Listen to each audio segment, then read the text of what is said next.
How to use SHEIN's referral program.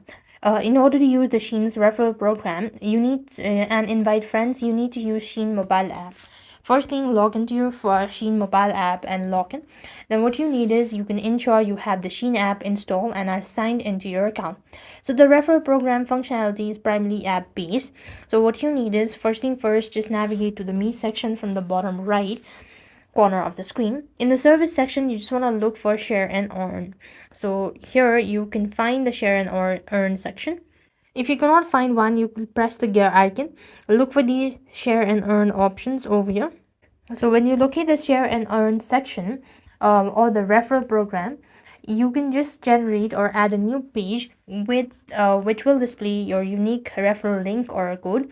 This is what you will share with your friends, and you can use the built-in sharing options to send the link directly via the platform like WhatsApp or social media as well.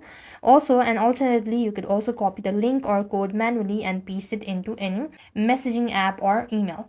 And that's how you're going to use SHEIN referral program. I hope the video was helpful. Make sure to like, share, and subscribe. Thank you for watching. See you in the next video.